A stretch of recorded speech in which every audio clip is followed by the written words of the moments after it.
Welcome to Compound Insights, the podcast by CFA Society New York. I'm Rob Rowan. On this episode, we are going to take a detailed look at the changes that are coming for the defined contribution market. We will talk a bit about how the asset firms are likely to change and about how behavioral finance principles can be used to understand the changes in the DC plan participant views.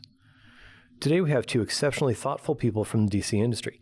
Kelly Hueller is CEO of Hueller Companies, which is not a household name, but is a company that advises household name fiduciaries.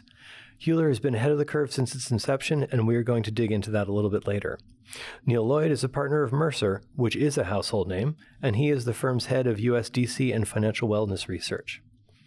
Now, I think this is important because as people transition from accumulating their assets to using them, their risk perspectives can change dramatically. They can reorder their priorities of market shocks, inflation, and add longevity to their lists of concerns. They may be much more focused on asset retention, which means you CFA New York members, is that some of the things that you learned about managing assets will change too today. So my first question for you all is, can you give us some details on the changes that you anticipate? Yeah, thanks, Rob.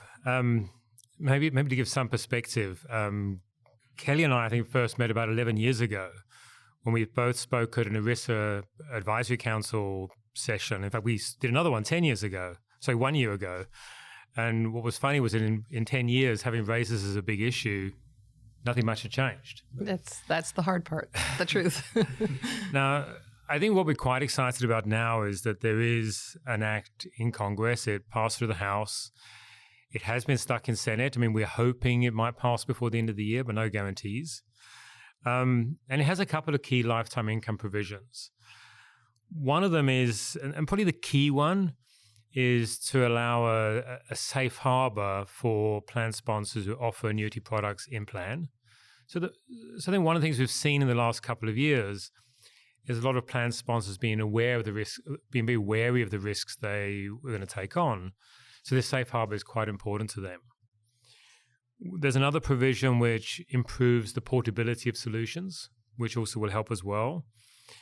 And a third one, which I think may have quite big implications over the longer run, which is really saying that when you receive a statement, it doesn't just show you a balance, but actually projects a lifetime income. And I think the idea being that you'll start to think of that not as $500,000, but maybe as $35,000 per annum as a pension, which may actually change the way you think about things. So I think that's what we're hoping to see come through. And then I think the next thing will be to see what reaction we then get from. Yeah, I think, that's an interesting conversation that we're having on a regular basis with the plan sponsors that we work with, and also with asset managers and advisors and others. And I think the Neil's right that it's got some the Secure Act has some fundamental provisions that are important to all aspects of the market, whether you are designing and delivering product services or whether you're a fiduciary. And I think that any movement that we can receive where the government is showing a pathway forward for people and acknowledging the importance of lifetime income in the form of annuitization, clearly that's going to be a positive.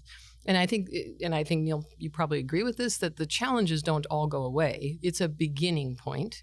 And we've got a lot of work to do. I don't think that it will mean that everyone is going to adopt the same type of solution. I think it simply gives a confidence level to fiduciaries that they can begin to do several things, not just put product per se, but begin to talk more about and educate and step up to the plate and say, considering lifetime income or personal pension creation is really an important part of the equation for their participants as they move into the phase of the pay down. Or what we like to say, the paycheck for life that you need to create with the savings that you've worked so hard to earn.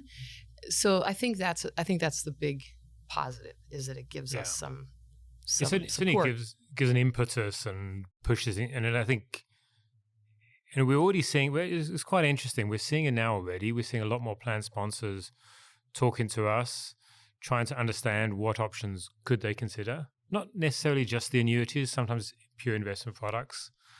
And I think that has been sort of brought about by more talk in the industry about this act and things like that. So I think that it's all just good impetus, and we're going to have more discussions. And I think when that act goes away, I think some of the easy reasons not to make progress, they will fall away, and that will help as well. I agree. And I think it has brought just the activity in Congress and the whole view in Washington over the last several years has evolved pretty substantially. It's more positive, it's more practical, and I think that gives asset managers some confidence that creating products to meet the need of the pay down phase, not just, as Neil said, not just with annuities, but they can actually look at creating market-based solutions that dovetail with insured solutions. And that's, I think, a major change and shift that is pretty exciting. You know, one of the things that has happened in basically every piece of legislation I've ever seen, and I presume was like that before I was born, are some unintended consequences and some failures or shortcomings. Are there things you wish that were in this bill that aren't, or are you concerned about the potential for unintended consequences that go badly? So I'll take a stab at it, and Neil, I would like to hear your view. I think we're probably somewhat aligned here. I think the greater concern is doing nothing. Mm-hmm. There are certainly parts of this bill and things about the bill that we would have preferred to look different.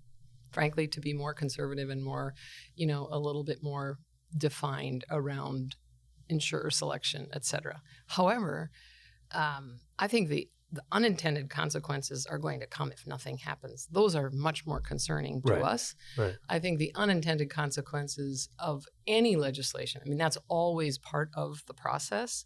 But if you really look at what this is designed to do, it's more of an opening the door to a new pathway forward. And then I think it's up to the professionals and the fiduciaries to step in and say, that maybe isn't substantial enough for us, and we're going to do it a little bit more restrictive in a more restrictive way, or we're going to add our own flavor to that, which is maybe more akin to our organization, or it's more of our cultural values.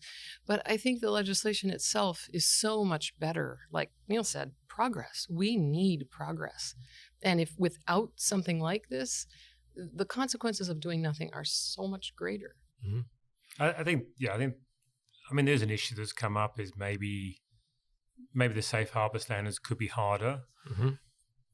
But I think, our view is, when we talk to our clients, we're going to suggest they look at more than that. I think most plan sponsors I deal with, they're going to take this, they're going to look further. And I think the safe harbor, in a way, needed to be a certain level, but we would expect most plan sponsors to go further than that and to look at what is the best fit for their people. In the same way that when we deal with investment issues, people don't take the lowest hanging level. They sit there and they look and they find what is the best thing for their people, and they take that very seriously. Well, and I think culturally, fiduciaries they represent a population, and there's a culture there. And the Treasury side and the benefits side are working together on these issues. So I think there's a great deal of influence that comes to play. As Neil said, they're going to look at more than simply what's required. But that's very consistent with most of the fiduciaries that we work with. I think the one other issue is the lifetime income projections. There are some issues there in terms of coming up with something that doesn't seem like a guarantee, that doesn't create any sort of risks. I think our feeling has been it's probably a good idea that we start to have lifetime income, have these projections. And yes, some work needs to be done. And that's what regulations are for. That's, when that comes out, we'll have to look at exactly what are those projection standards. But I think not having projections is probably worse. Right. And that kind of leads me into one thing that I think is perhaps a useful tool with understanding these changes and others about how people change during their transition into their drawdown, which is behavioral finance, one of my favorite things in the world. So I wonder if we could talk about some of those changes that do happen for folks, how we can use better understand those with behavioral finance. And please do also put in the lifetime payment into that also, into that framework. Because I think there are, you made a reference to some things that are positive and some things that are negative, so maybe you could include those as well. Maybe if I go first, and then the one thing I wanted to mention from a behavioral finance perspective, and within my organization, we have lots of investment people, we have lots of actuaries. I'm an actuary myself. I work in investment consulting. But one thing we've seen is that I think when you look at the whole retirement landscape, what often happens is that an investment person, an actuarial person might come and develop what they think is the ultimate answer. Almost like a theoretical answer based on like an exam question or something like that. And I think like actuarial and investment soundness is really important when looking at the retirement phase. But you've got to remember that we're actually dealing with people. And that's where the behavioral finance side comes in. So from my perspective, we generally deal with plan sponsors. So when we look at retirement products, before we even get into the detail, we're looking for products that are actuarial and investment sound, or at least are reasonable. But they meet the requirements that plan sponsors have. And plan sponsors will tend to be risk averse. There are things that matter to them that may not be the things that you as an investment person or an actuary sort of think is the most important. So the plan sponsor will be the one that then puts things on the menu the participants can choose from. And that gives you that third leg, which is we then need participants to choose. And that's actually where the behavioral finance side becomes really important, because what participants are looking for may be very, very different to what we think are the theoretical answers. And I think that issue, I would say that even sometimes I deal with very theoretical people in the industry, and they get a bit frustrated with me, pointing out that you've got to worry about those issues. And we have a standing comment at the moment that we're involved in designing a sort of a menu for our clients. And I've made the comment that I think actually what we name the funds is more important than what's going on underneath. Right. And I don't think I'm wrong on that. No. But I think you're right. But that's not something you read in investment textbooks or the actuarial textbooks. And I would add that I'll use an example. This might be helpful.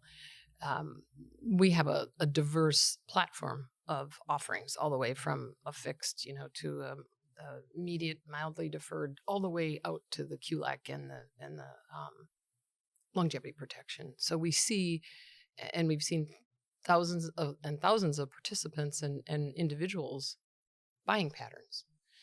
And what we've seen is that while from an economic perspective, you can easily argue that longevity is the most efficient way to transfer, or longevity insurance rather, is the most efficient way to transfer the risk of outliving your assets using a small portion of your resources. It's very cost effective, streamlined. Bill Sharp and one of his colleagues did a paper, gosh, it's been quite a long time ago now. It was when we were first starting to work on QLAC.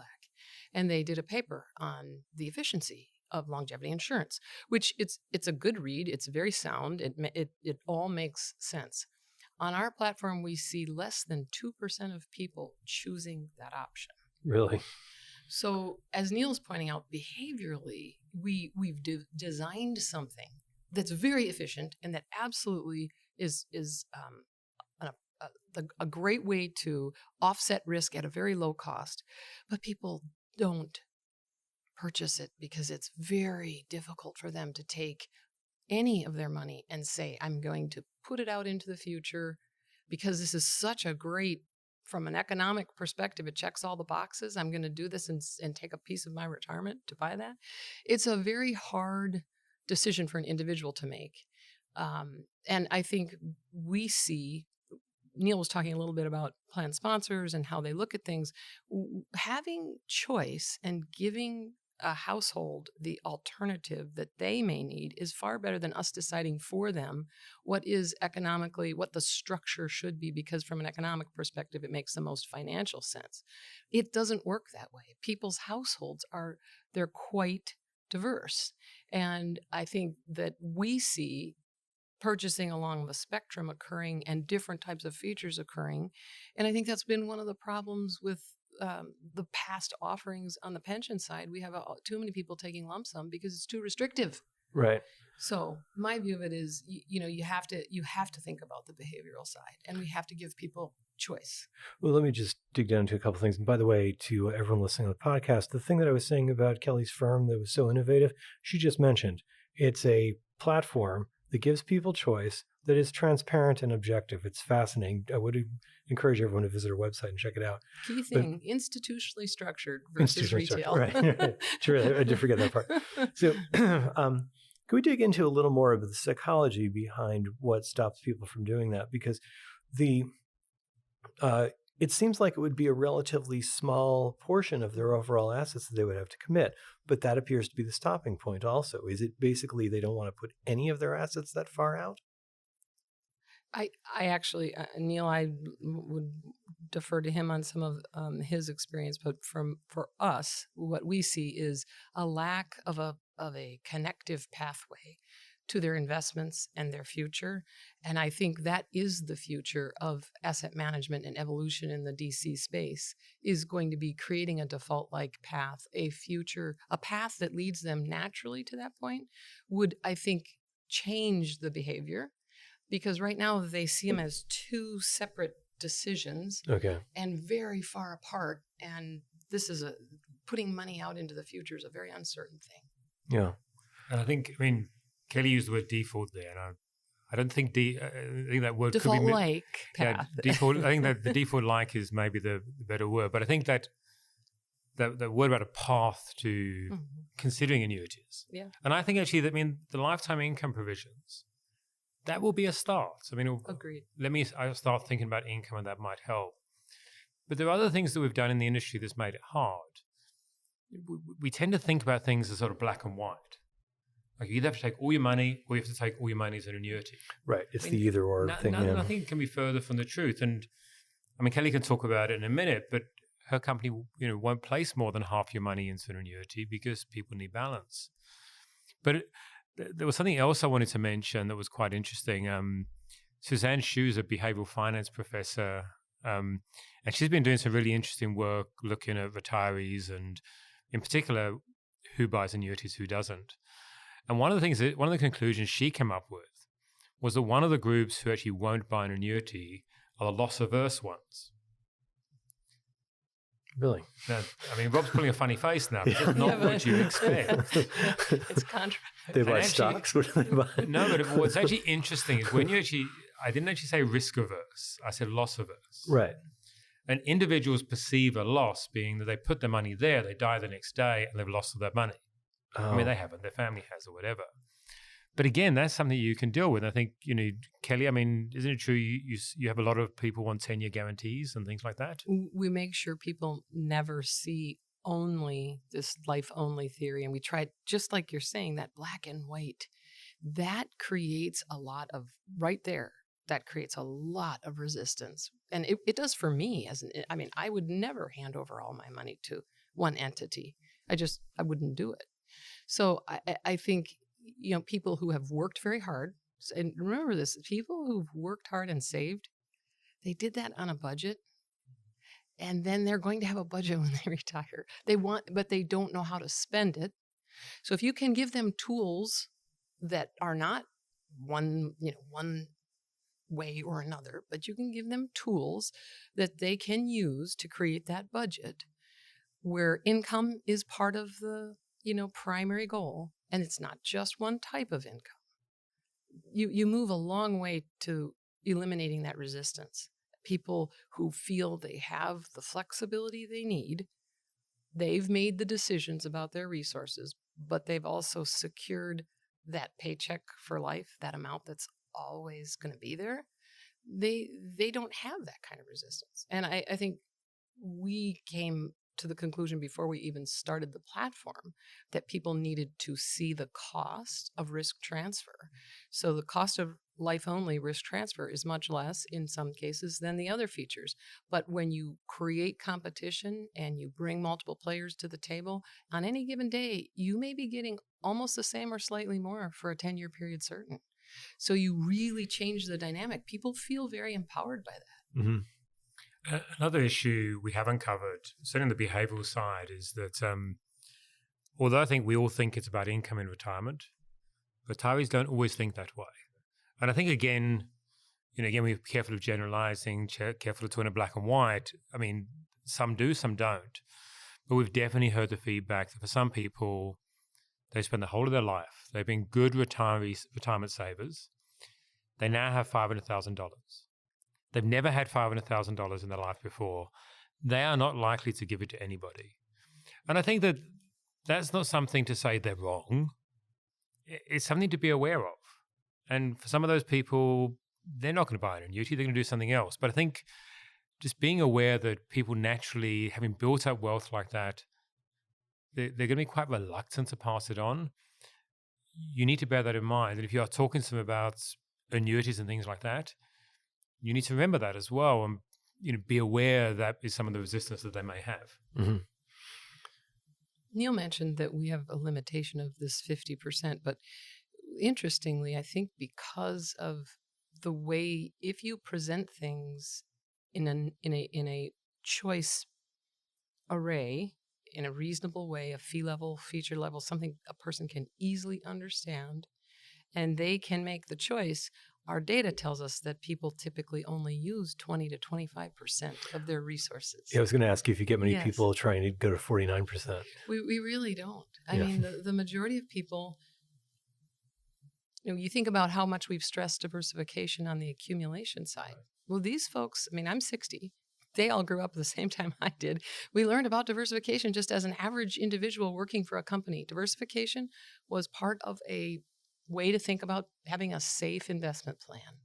And I think people fundamentally think about that on the payout phase as well.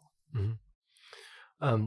Do you think there are other factors that make this difficult for them, in that there is not a lot of general financial education, particularly people with relatively small account sizes?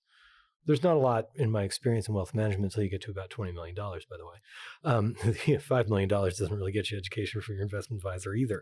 Do you think that there are other cultural impacts about the transition from working to retirement that have an impact on this? Or is it just long-term planning? And I think you're right, long-term planning is hard, but one of the references I always look at is the Society of Actuaries came up with a list of post-retirement risks a number of years ago. And there were 16 different items there. So we all think about inflation, longevity, interest rates, things like that, or asset returns. But they came with 16 risks. And I thought, that's crazy. I mean, who wants to know about 16 risks? When you go and look at it, it's things like the loss of ability to live independently. It's the death of a spouse. It's things like unforeseen needs of family members. And actually, when you speak to retirees, these are actually things that they do understand. They may struggle to understand inflation, investments, but they do see these things.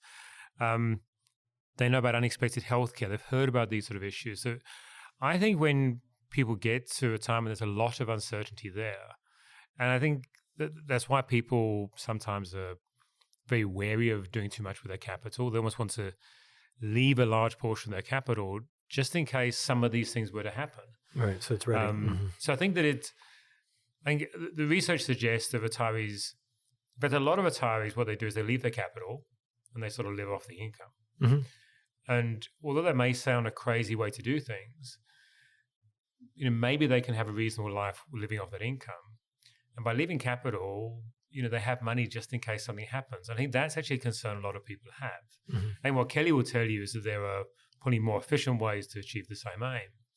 But you can see how with so many different things in front of their faces in terms of risks they have to deal with, they sometimes want to make the short-term decision, which means I put my capital aside.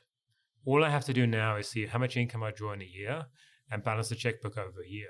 Okay. And it does seem that retirees are quite good at doing it. Yes. Mm-hmm. Yeah. And I think that goes to my point that I made earlier about we see people that have resources, people that have saved effectively, they've lived on a budget. They know how to live off of what they have earning, not what they have saved.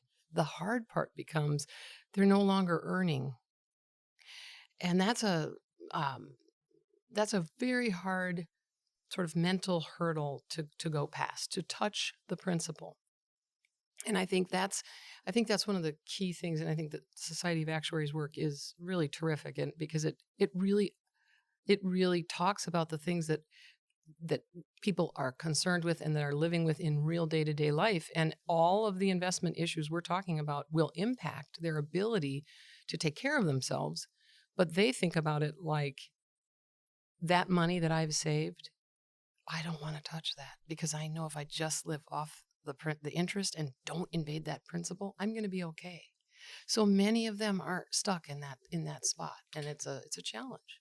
Just a shout out on that. I mean, if you want to read some interesting pieces on post-retirement risks and the views of retirees, there's some really nice research from the Society of Actuaries. It's very, very thorough and good. What's quite funny is that in a way, as an actuary, you expect it to be heavy technical. It's not that at all. Okay. It's talking to real life retirees, seeing what their interests are. And you can talk to the people who've been involved in that research, and they've said they've been shocked along the way. Yeah. The things that they believed were true, they've been told is not true. That's not what our focus is. And it's really quite interesting research. And even they did work research into things like the resiliency of retirees in terms of financial shocks. I mean, how could they deal with them? Right.